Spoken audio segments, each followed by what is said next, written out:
दोस्तों, तो हम यहाँ पे शुरू कर रहे हैं आर्थिक घटनाओं की हरिद्वार की जो पढ़ रहे थे। इसमें हम लोग पहुँच गए थे 4, 5, 8, 10, 12 पेज कर लिए थे और आज हम लोग नेक्स्ट शुरू करते हैं। चलिए, और इसकी PDF हमने टेलीग्राम चैनल पर डाल दी है, जिसका डिस्क्रिप्शन बॉक्स और कमेंट बॉक्स में जिसका लिंक दिया हुआ है, वहाँ से आप इसको प्राप्त कर सकते हैं। और इसकी प्लेलिस्ट बना दी गई है, जिसको आप प्लेलिस्ट वाले सेक्शन में जाके एक लाइन से आप देख सकते हैं। मैंने जितने भी वीडियोस बनाए हैं डे 1 से लेके, और आज डे 14 है, मतलब डे 14 है, तब तक के वीडियो आप वहाँ पे मिल सकते हैं आपको। चलिए फिर हम लोग शुरू करते हैं। आज डे 14। TCS और रिलायंस 2023 में शीर्ष भारतीय ब्रांड हैं। तो ये रिपोर्ट जो जारी की है वैश्विक ब्रांड परामर्श कंपनी इंटरब्रांड द्वारा मई 2023 के आखिरी सप्ताह में जारी रैंकिंग के अनुसार 50 सबसे अधिक मूल्यवान भारतीय ब्रांडों की सूची में टाटा कंसल्टेंसी सर्विसेज 1.9 लाख करोड़ रुपए के ब्रांड मूल्य के साथ शीर्ष पर है। TCS शीर्ष पर है। इसके बाद RIL Reliance industry limited 65,320 crore रुपए की ब्रांड वैल्यू के साथ दूसरे स्थान पर है।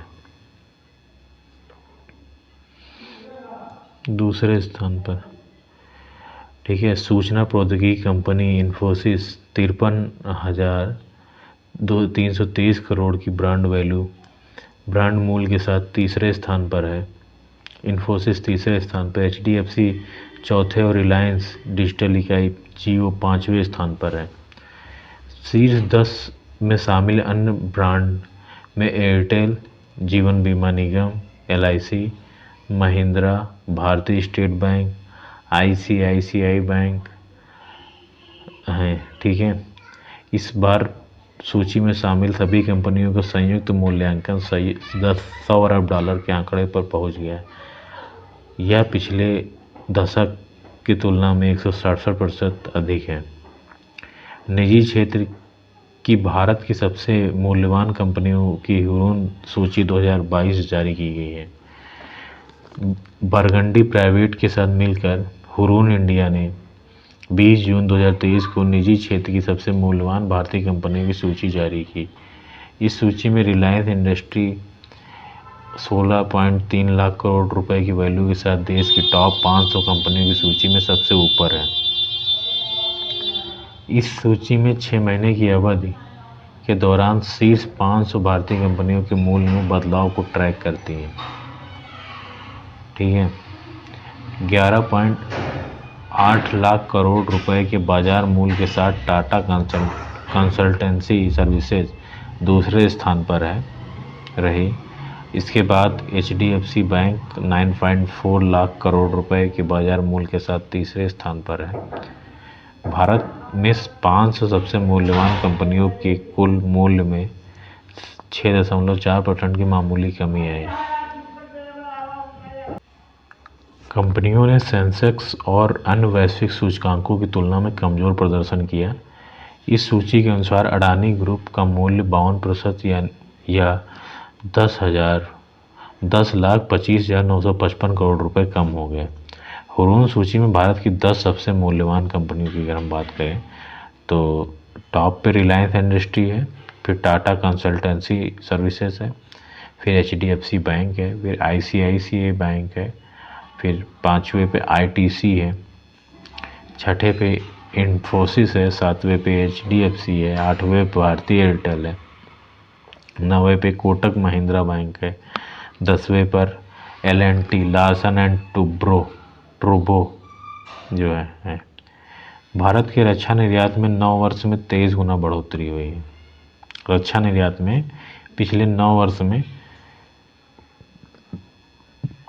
23 गुना की वृद्धि हुई है। हाल ही में सरकार की ओर से जारी एक आंकड़े के अनुसार भारत के रक्षा निर्यात ने करीब 23 गुना की वृद्धि दर्ज की है। भारत का रक्षा निर्यात 2013-14 में 686 करोड़ रुपए से बढ़कर 2022-23 में लगभग 16,000 करोड़ रुपए तक पहुंच गए हैं। भारत 85 से अधिक देशों को रक्षा सामग्री का निर्यात कर रहा है। इसके साथ ही 100 कंपनियां रक्षा उत्पादों का निर्यात कर रही हैं, जिसमें advance light helicopter ALH missile, advance light helicopter missile, artillery gun, Pinaka rocket launcher शामिल हैं। सरकार ने पिछले 9 वर्षों में रक्षा निर्यात को बढ़ावा देने के लिए अनेक नीतिगत उपाय किए हैं। आत्मनिर्भर भारत अभियान के अंतर्गत किए गए उपायों से देश में रक्षा उपकरणों के डिजाइन, विकास और विनिर्माण को उल्लेखनीय बढ़ावा मिला है। वर्ष 2026 तक 40,000 करोड़ रुपए के रक्षा उपकरणों का निर्यात करने का सरकार का लक्ष्य है। भारत शीघ्र ही मिस्र, अर्जेंटीना के तेजस लड़ाकू विमान निर्यात कर सकता है। फिलहाल भारत श्रीलंका, फ्रांस, रूस, मालदीव, इजरायल, नेपाल, सऊदी अरब, पोलैंड जैसे देशों को हथियार बेचता है। ठीक है, नेक्स्ट आते हैं विश्व बैंक की दक्षिण एशिया में पहली सड़क सुरक्षा परियोजना।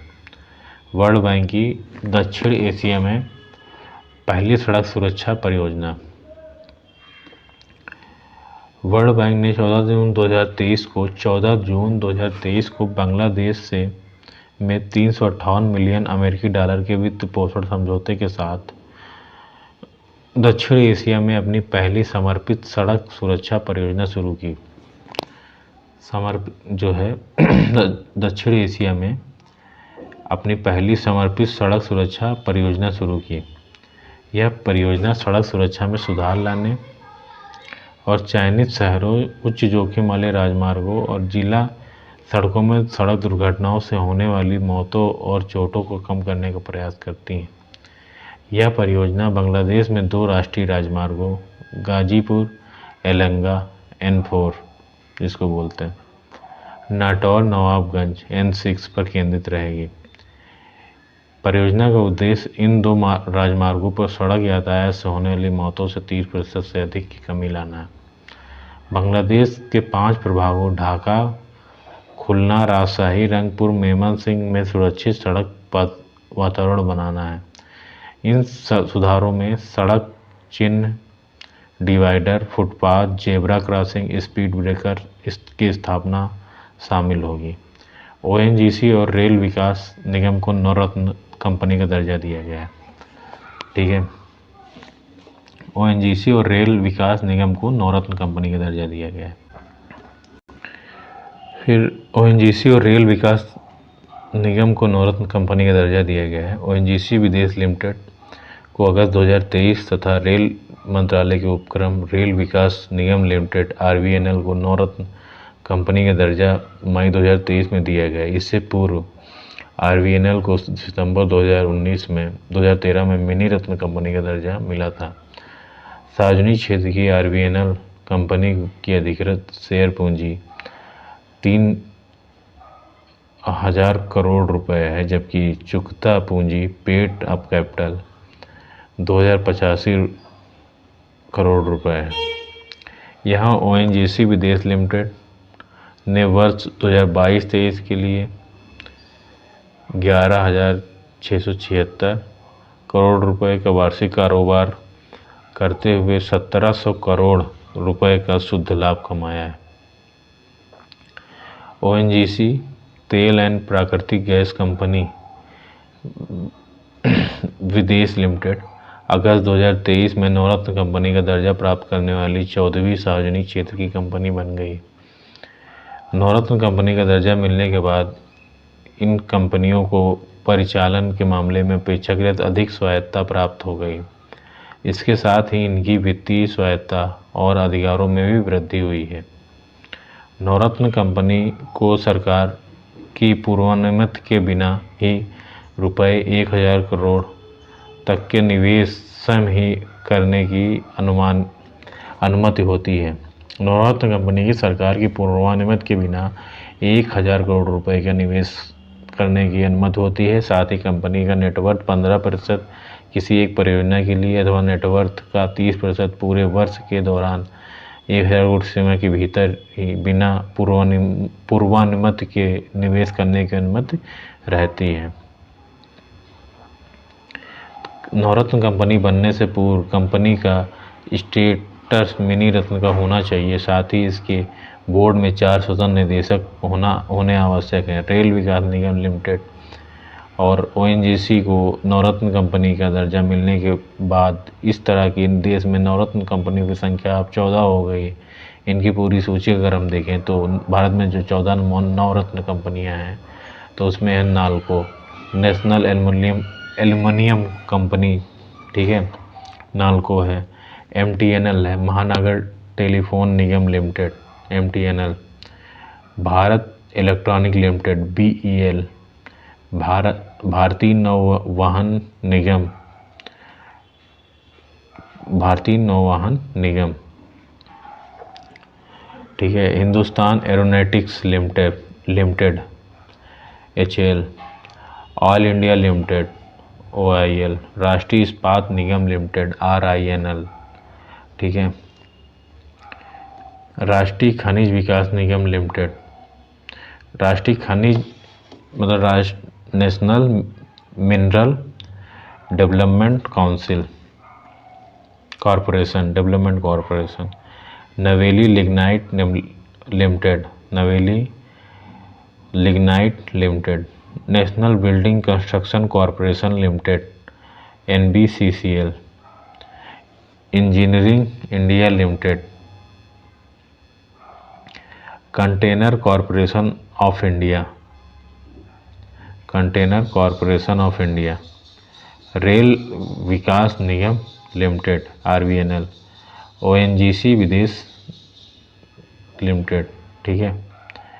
इसके बाद नेक्स्ट क्वेश्चन पे आते हैं। उपयुक्त 14 कंपनियों के अतिरिक्त सार्वजनिक क्षेत्र की 13 कंपनियों के महारत्न कंपनी का दर्जा 2023 तक प्राप्त था, ठीक है। महारत्न का दर्जा नवरत्न से बड़ा होता, ठीक है, वो तो पता ही सबको। भारत अब विश्व में सर्वाधिक जनसंख्या वाला देश, संयुक्त राष्ट्र की रिपोर्ट आई है। संयुक्त राष्ट्र जनसंख्या कोष यह यूनाइटेड नेशन पॉपुलेशन फंड, यूएनएफपी की नवीनतम रिपोर्ट के अनुसार भारत अब 2023 में ही विश्व में सर्वाधिक जनसंख्या वाला देश बन गया तथा इस मामले में उसने चीन को पीछे छोड़ दिया है। भारत व चीन के पश्चात तीसरी बड़ी जनसंख्या वाला देश अमेरिका है। संयुक्त राष्ट्र जनसंख्या कोष की इस वर्ष 2023 की विश्व जनसंख्या रिपोर्ट जो 19 अप्रैल 2023 को प्रकाशित हुई में भारत 2023 की मध्यवर्षीय जनसंख्या 142 करोड़ व चीन की 142.57। इस प्रकार 2023 में भारत की जनसंख्या चीन की जनसंख्या से 29 लाख अधिक हो गई। तीसरे स्थान पर अमेरिका की जनसंख्या जो कि 34 करोड़ है ना।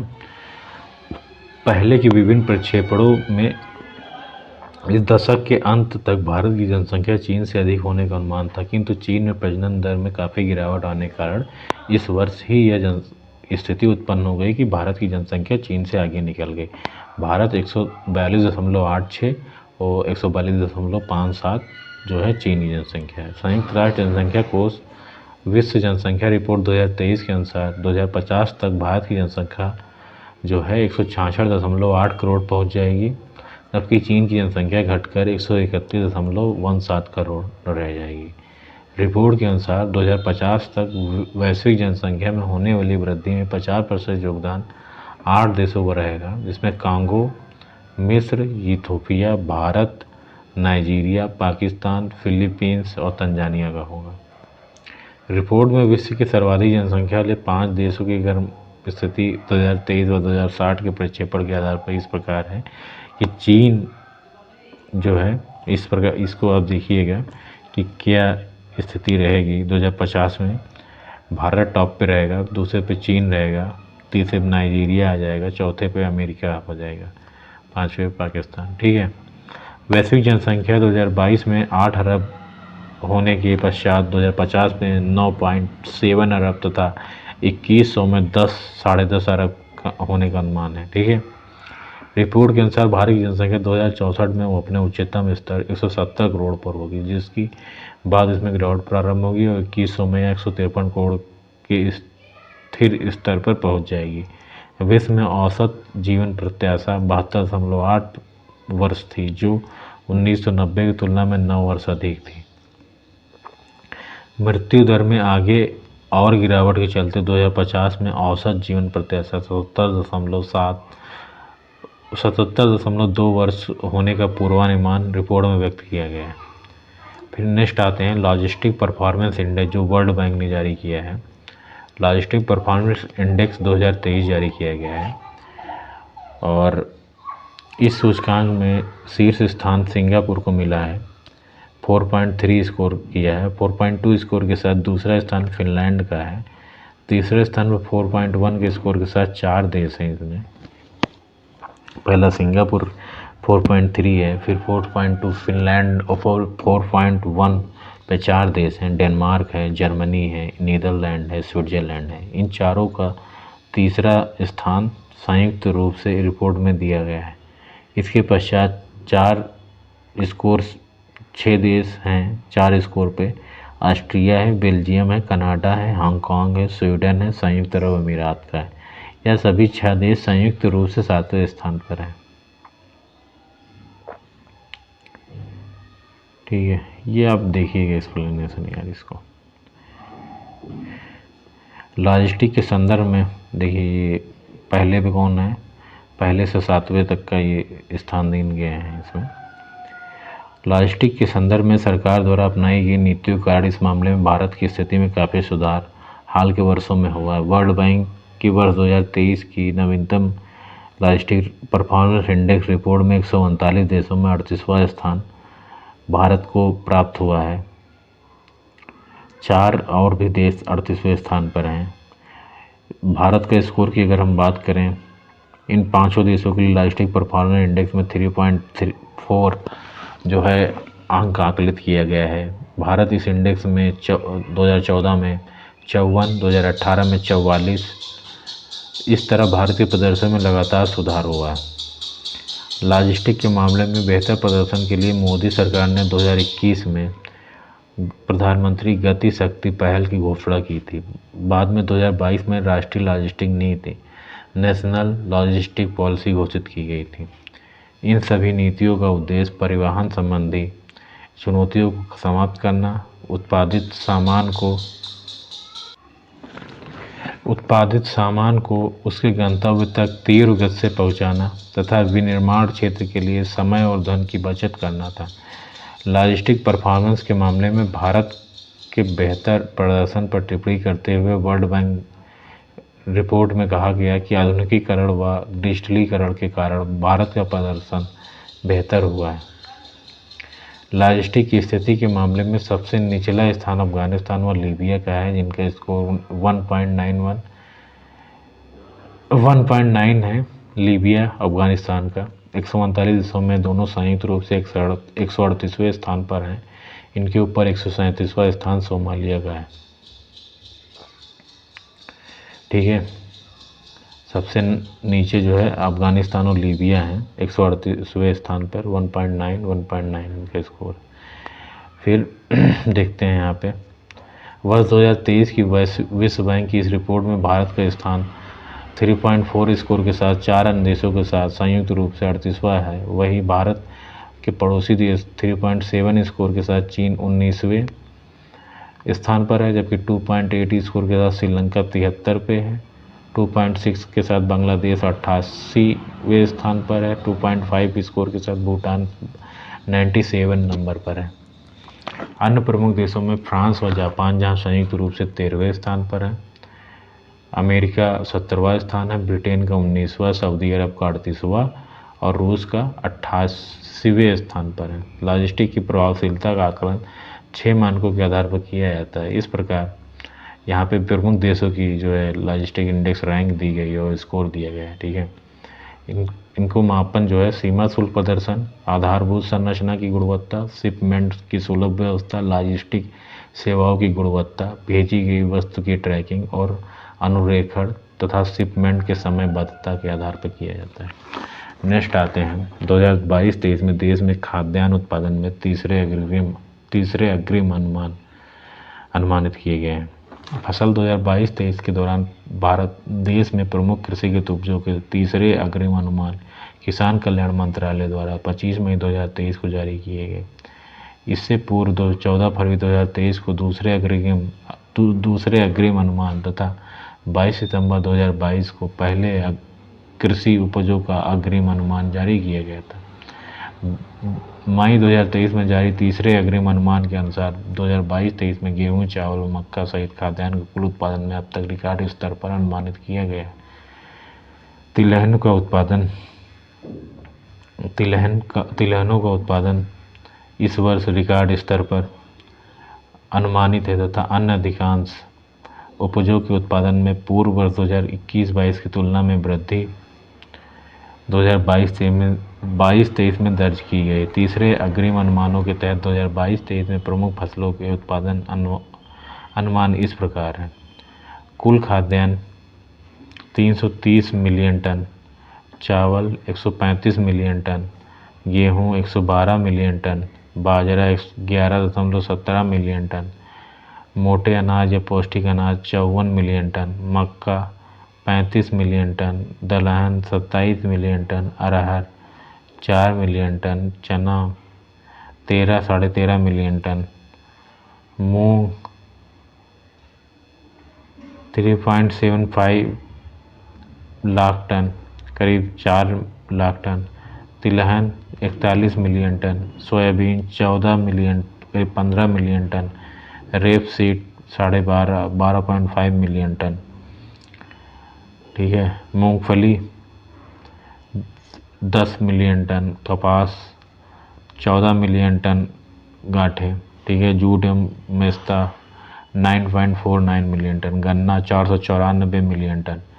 ठीक है, कृषि मंत्रालय के 25 मई 2023 को अग्रिम अनुमानों में देश में कुल खाद्यान्न 330 मिलियन टन के रिकॉर्ड स्तर पर होने का अनुमान लगाया गया है। यह पूर्व वर्ष 2021-22 में किए गए 315 मिलियन टन की तुलना में 14.92 मिलियन टन अधिक है। इस दौरान चावल का उत्पादन रिकॉर्ड 135 मिलियन टन के रिकॉर्ड स्तर पर होने का अनुमान लगाया गया है। यह वर्ष 2021-22 में प्राप्त किए गए 129 मिलियन टन की तुलना में लगभग 6 मिलियन टन अधिक है। वर्ष 2022-23 में के दौरान गेहूं का कुल उत्पादन 112 मिलियन टन होने का अनुमान तीसरे अग्रिम अनुमानों में लगाया गया है। यह 2021-22 में प्राप्त किए गए 107 मिलियन टन उत्पादन की तुलना में 5 मिलियन टन अधिक है। ठीक है, जहाँ वहीं मोटे अनाजों की अगर हम बात करें तो 2022-23 के दौरान मोटे अनाज करीब 54.75 मिलियन टन होने का अनुमान लगाया गया है।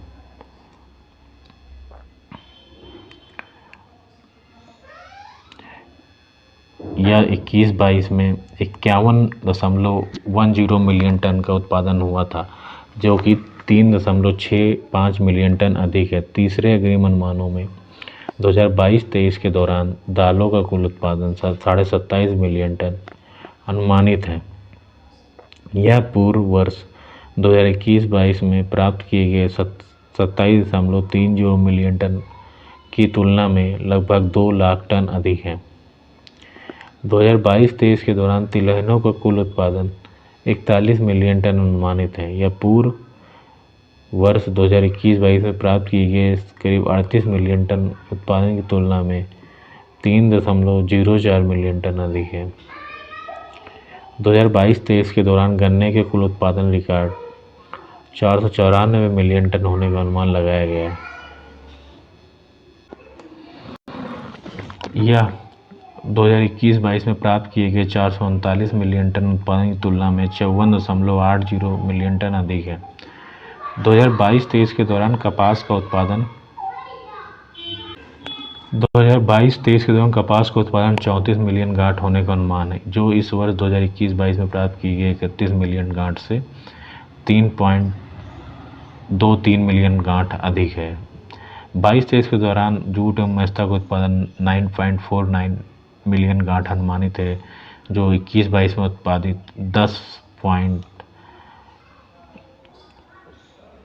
10.15 मिलियन गांठ से कम है। 2022-23 में देश के जीडीपी व राष्ट्रीय आय के एनएसओ के ताज़ा अनंतिम अनुमान जो जारी किए गए हैं, तो इसको हम लोग क्या करते हैं नेक्स्ट लेक्चर में देखते हैं, ठीक है, जो ये अनुमान जारी किए गए हैं एनएसओ के। और ठीक है, आज हम, क्योंकि वीडियो की लेंथ ज़्यादा बड़ी नहीं होनी चाहिए, वरना फिर आप लोग भी बोर हो जाएंगे क्लास करते करते। और आप लोग भी पढ़ के आइए, 4-5 पेज, 5-6-7 पेज हम लोगों ने कवर कर लिया है। चलिए फिर नेक्स्ट लेक्चर में मिलते हैं डे 15 में। आगे की आर्थिकी की जो अर्धवार्षिकी है उसको डे 15 में मिलते हैं आप लोगों से। तो इसको यहीं पे हम लोग रोकते हैं। चलिए फिर, और इसकी पीडीएफ आप लोग टेलीग्राम से ले लीजिएगा और वहाँ से वह पढ़िए और इसके बाद इसको सुनिए, तो आपको चीज़ें काफ़ी कंठस्थ हो जाएंगी। इसके बाद आपको पढ़ने की ज़्यादा ज़रूरत नहीं रहेगी। और फिर एक बार आप जब वार्षिकी आ जाएगी जनवरी में, तो आप एक बार पढ़ लीजिएगा, उसको भी मैं कवर करवा दूंगा आपको जब घटनासार की वार्षिकी आएगी। ठीक है फिर, धन्यवाद।